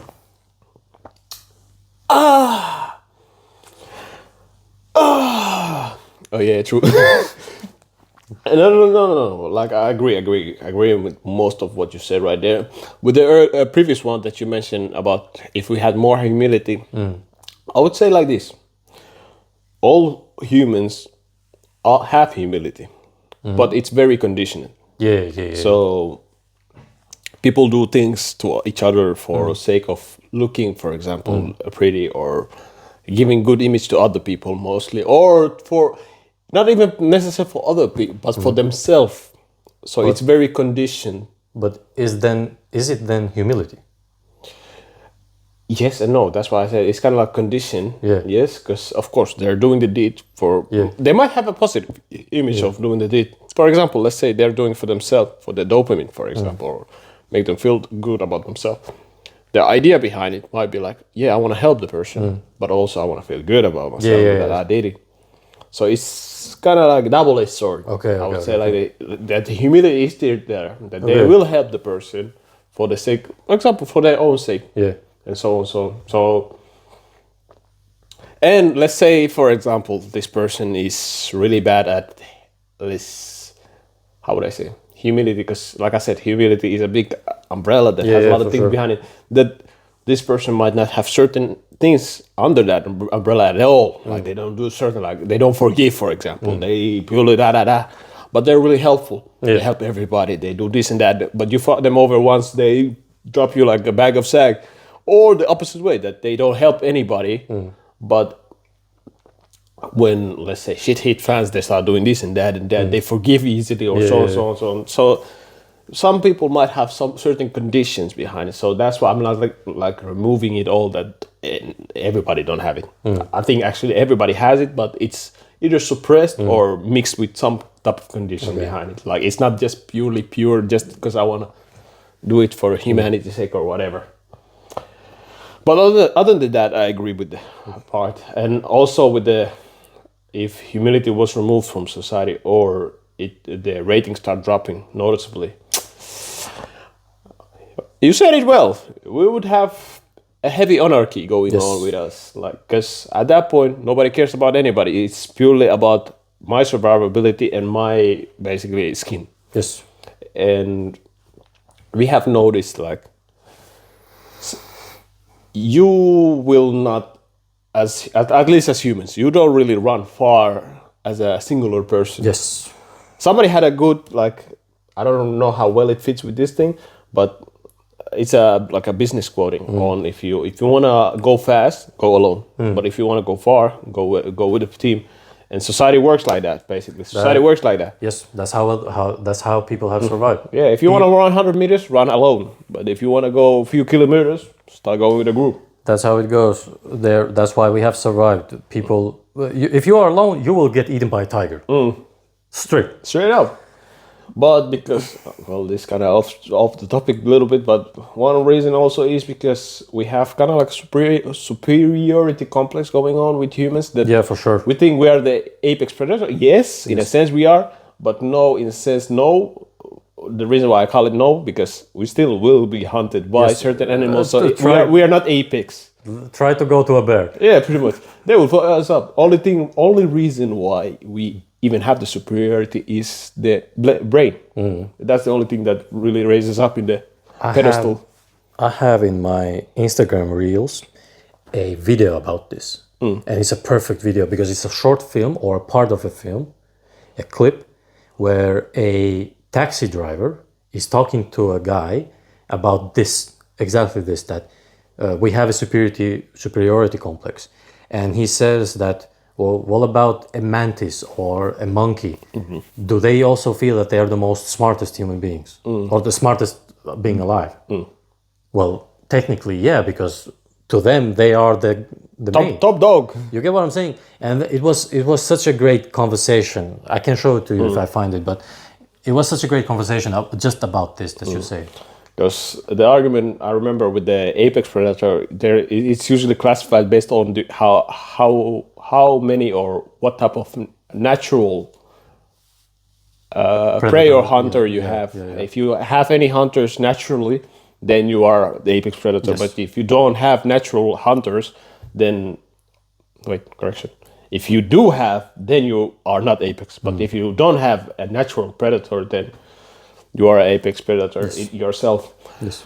So in our situation, because humans, we have innovated extra stuff. Yes. We as just naturally us, we wouldn't really last in the nature in that sense. We wouldn't be the pinnacle of the... We are not the strongest. We are not the fastest. We are not the greatest when it comes to using claws. We don't have like natural weapons. We don't have venom. We don't have sharp teeth the same way that...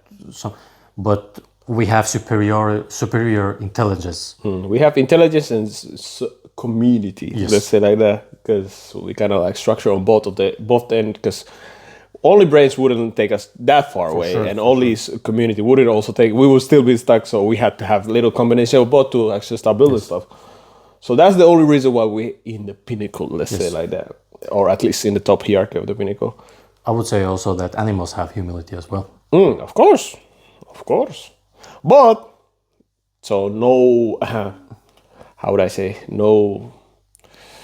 We shouldn't kill animals and do this and that. No. You just got if you think sunshine and rainbows were in the nature, you have missed out in a lot. You know, you haven't seen the brutality of nature in itself. And I don't know when people say that. Well, this is off the topic, but I don't know if people. Oh say yeah, you had beef. Remember not just beef, but I have always had this. That does your the animal love or animal protection, what is in it based off? Because I know I had this argument, not with the one you're speaking about, but another one. That do you consider bugs? Is it okay to kill them? Oh yeah. So basically, you're saying that how ugly or how cute an animal is, and if we go by how that, killable it is. we go by that, it means that a lot of people would get killed because they are ugly as. Okay, I will not. And that already in effect. The more handsome you are, the more rules are bent toward you. That's in very example, true. dating world. That's very true. In dating world, bro. How many hearts have you broken? How many? Hey, Okay. any last words? Stay humble. Stay humble. Stay humble. But no. Based on at least what we've spoken so far, like the advice that I could pretty much give is to consider others on top of your own. Because remember, end of the day, the only reason we have survived for so long and managed to come to this table where we have come to is because we have considered each other as a, how would I say, as a group. Yes. And in order for us to function in that group, we have to have certain humility also to run it up well. And we need to bring that back because the society nowadays feels like we're losing it very hard based on things that are happening, the wars we got going on, and the treatment that we treat each other. Because nowadays everybody's thinking about themselves, and we have seen the effects of it. It's really it's very dangerous. It's very dangerous. And I'm not even saying in an emotional, social state, but physically it's dangerous. I'm taking an example. I'm sorry. I'm taking an example when you drive a car. Yeah. You drive a motorcycle. Give us an example, just quick. A quick example. Well, with a motorcycle, because everybody be warning, the death rate with motorcycle is noticeably higher than car, because of course it's a vehicle that does not really have any protection around it, and if you end up in an accident, you're flying. You're flying, or the bike flying with you. It don't matter. And when you drive around the road, in the public road, of course, the thing that we have been taught in our licensed driving school is that you gotta remember driving is a social situation. It's a, how do I say, non-verbal way of communicating with each other. Pretty much international, can we say that? Yeah, international way of communicating. So when you're driving the road, of course, you give the signs, signals, etc., etc. That's how people understand. You're turning, you're moving, or and you're showing the middle finger or the bueno, they understand. And with a motorcycle, because awareness, with a car, you have to be aware, of course, unless you want to end up in a situation you don't want to end up, you got to be aware. With a motorcycle, you have to be extra aware. On top of that, because the rule is, when you drive motorcycle, you don't have to worry really about your driving. It ain't about how you drive. It's about how people drive around you. Because, first of all, motorcycle is noticeably smaller than car, so people are not really aware when you are behind them or in front of them or whatever on the side. So you have to pay attention on that. And on top of that, you have to pay attention on people's drivability or how they make conscious choices, let's say like that.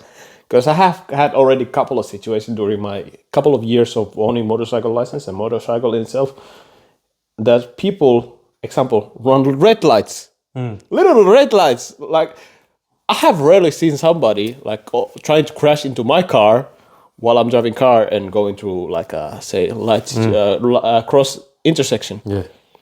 But with a motorcycle, I've noticed it way more because, like I mentioned, motorcycle is a lot smaller, so a lot of people don't really pay, and when person don't pay attention, situations happen. I had one situation when I was supposed to turn left, and I have the arrow that shows. So basically, it shows that nobody should cross my path, basically. And literally, an elderly couple ran a red light and was coming toward me. And then, because of course I was faster, I went a little bit forward and stopped. I looked back, and the grandpa looked at me, got confused for himself for a second, and there was another, how would I say, not a full motorcycle, but it was a kind of like a bigger moped, like 150 cc type of moped behind me, and he was also looking because he was following me. So he was like, so basically, if he was way too close to me, he would have been the one being crashed. So he was like, yeah, shit, good thing I stopped here. Then the grandpa he panicked and moved forward because it would have been an awkward situation for him to stand in the middle. So I was like, yeah, you know. And second one was when I was in a city center. You know, because we have the rule that anybody who's on your right, well, the basic rule of driving, if you're in an intersection, you gotta, especially when there's no extra signs of who should go first, the rule is that one on your right is the one who goes first. If, to international now, the side that you are riding or going is the side that you will give the right to pass you. Basically. That is the, for example, if you're because somewhere in China or Japan or England. Britain. Does China have? I believe it was China also. No, Japan. Well, I don't know about China, but Japan at least. Japan and Great Britain. Japan and Great Britain. And Australia, South Africa. They have on the left. So basically, if you're there, you will have a give permission or give right to pass you from the left. But in Finland or any major other place from the right. Clarification, but everybody knows what everybody understands the rules of so basically I had a guy, I don't want to say ethnicity, but goddamn that motherfucker was coming from the left side and I was coming from basically his right. And there was a couple of cars in front of me, so there was basically a chain that he should have allowed. This guy, and this comes to the part where I say that some people don't pay attention because motorcycles smaller, quote unquote smaller. He gave off, he was almost in the middle of the goddamn road, but he gave passage to the cars to go, go. And I was right directly behind the car. For some reason, even everybody also who were standing still looked at him like, what the hell are you doing? Because he literally, when I was coming, he pressed gas hard. Then he panicked and he stopped his car immediately in front of me. So I had to press brake hard. Basically, my rear end lifted a little bit, came back down. Then I was like, I looked at him because he had a family in the car, a whole family. Jesus. Then he panicked for a moment, like, what the hell am I supposed to do? Then he realized that, hold up, he's in the middle of the road. Everybody's looking at him. And now he just kind of like crossed a motorcycle, almost caused an accident. Because literally, if I didn't brake, I would have already just ran into him and that's it. So I was like, looked at him, gave handshake like, what the hell? What the hell? Then he panicked and he looked at me quick and just drove straight immediately. And then, but of course, I don't, because like some people like to, immediately press brake, sound and make extra noise, so on, so on. Usually, if I can avoid those situations or I've avoided the situation in itself, I don't create bigger fuss about it. Because like I understand, things are avoidable, but mistakes and accidents happen. So that's why I'm not like stressing with the honking and making extra. Example, if somebody stops in a light and we have green light and they don't notice it, I just hit the blinkers. I don't really. I give a couple of blinking lights so they will get the attention again. Because when you honk, some people panic immediately. They go into lockdown. So that's why I kind of try to keep it inhuman as possible. That I understand accident situation can happen. And they could have paid attention more, but because I managed the situation, I handled myself, I don't really fuss about it anymore after that. But those are kind of like example of like social situation that I have had. It is, my brother had, for example, one where he literally honked because the guy was, let's just say, just in his own mind here when driving. My brother honked, nothing, nothing. Like, so into the whole world. Hey, you are in the car driving. It's not only you. That is why I say that it's physically, for example, dangerous that you don't consider others. You don't have that humility. And at least in the city we live in, it's still human. The people are very social to the degree, but we have noticed it when we went to the south part, how people consider themselves first rather than consider each other on the road. Because let's just say it's pretty hectic driving on the south because there's three lanes. Yeah, it's a bigger city. It's Bigger city. A lot of people. Yeah. 80 like the speed limit. And on top of that, especially when you go during the rush hour, it's hectic. It's just hectic. It's just hectic, and everybody is like thinking about themselves. And once one fuck up in the end, everybody struggle, and it's just a But yeah, other than that, I don't really. Do you have any last word? That was a whole story. But other than that, I don't really have much to add up into this. How about you? You got any last sentences or stories you wanna drop out here? I don't actually have one. I would say that listen to advice that he said. Consider others, especially when you are doing something that is highly dangerous or can be potentially highly dangerous. Not just driving, but when you are in a communication or you are posting something or you're doing something that affects a lot of people. Be considerate about the other people. Because if you mess up and only affects you, do what you want. That's on you. That's on you. That's on you. You say, hey, maybe this is nice to walk here, and then you slip and fall. That's on you. Like you, of course, accident happens. But then when you are driving, for example, and you are thinking something else, you're looking at that lady that paying attention. That you are just in a different world, and you're not paying attention to the actual driving. That's on you. And then it's more so. That's why I would enforce this kind of rule, actually, that you mentioned, humility. I would enforce this kind of rule in my society, that if you break a rule, I would also punish you for potentially harming something or someone. If there is, you said that 80, for example, there's an 80 road. The road is planned and structured and built for 80. No more. And then you deliberately, especially if there is, for example, a school site or a place where people go through, and then you press gas, like speed up. I would also put you in a category that potentially murder someone, potentially run somebody, potentially do something harmful because it could have been. Funny thing, actually, it is in Finland. I don't know if it is when you get fined. If you ever read the fining thing, especially if you had a speed behind it, they'll write an extra payment on the risk of endangering person.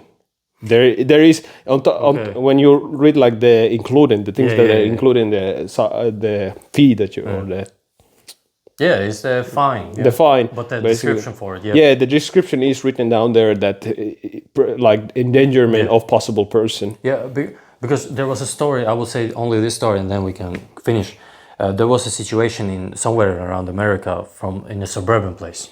And in that suburban place, the guy was new and he was with this girl and he was driving I don't remember the full story, but it was something like this, that he was driving crazy. Like, it was, if I remember correctly, it was in America, it was 30 zone, but he was driving 60 something, 100 something, like it was crazy fast. He was sending it. It was crazy fast. And the police stopped him and said that, hey, listen, like, chill out, calm down. And why are you rushing? What are you doing?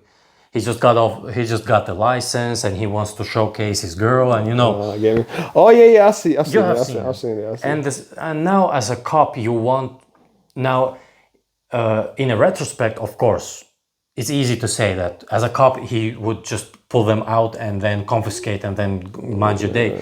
But as a cop, you also want to be lenient in a sense that you don't want to pull somebody who just got a license and then they have a bad taste about it. But the cop was pretty generous, in my opinion, because he already was driving in a suburban area where people are living in a normal living setting. But then he sped off again. But now, unfortunate situation, he ran to a truck, and the truck, basically, the top of the car was fully off, and the driver and the girl who was with him, they die. Yeah, I remember Simple. That was in like literally a couple of minutes. Like, I'm talking about. It wasn't even 1 minute, 2 minutes, something like that. Yeah, it was literally a couple of minutes after. He drove off. He ran to a truck. The whole top went out. They both died. They sent the car, if I remember. There was a video clip of the car being sent. It was little. The car wasn't it like a white car? If I remember. I don't remember. White, kind of like a sporty car. It was a sporty car. It looked like a Mitsubishi type. Some little bit like that, if I remember. But it was sent. The car, I think, remember right, the car was sent. Like, it flew off the car. I don't know how it went, but I just know that they died and the car like split from the top. It split open. Because I remember, if I remember right, the car also hit like a... Was it barricade or a bridge, something like that? Like, because it had enough speed enough behind it. So this, because there were street cameras that were picturing. So the car, you could see the angle. And it was kind of sad. And also I remember because they put a body cam footage of the same cop that stopped them. Yeah. And later he had to wait. Like, a couple of minutes later, he had to go to that scene, and he was like, "Hold up, that's the same people that I stopped." So that, for example, in that sense, that would be also that they were risking others' lives. But to him, now this is the one that I said that if you are just a mess for yourself, that's on you. Now it's a bad thing that the girl also was with him, but if he was alone, I wouldn't feel that much of a sorry. That's on you. You did it. That's on you. You already got pulled over. The cop was super nice about it because he could just say, "You're driving over. Give me the license. Get out." And here's a fine, nice too. Fine, a very nice fine. Where's actually jailing time? Actually, there's jail, and you can tow. We tow the car. You can go get it later on too. He could easily done that, and in a right case, in a righteous way. But yeah, all this to say, consider the one that how are they in that position? How they look the world in that position. Always put yourself in somebody's shoes, and in that sense, I don't have anything else to say, except, of course, you know what to do. There is a subscribe button, there is a like button, there is a comment button, and of course there is our socials. As always, Instagram, TikTok, Spotify, you know what to do. And besides that, I don't have anything else to add. Sure, tell them to comment down below as well, because we need that comments. I told them. We need that comments. We need that activity. I told them, but I don't know. Are they shy? A little bit shy or something? It's okay. It's okay. The videos are up. They can comment anytime. So it's good. It's good. Well, hey, thank you for watching or listening, and as always, till the next time. Peace.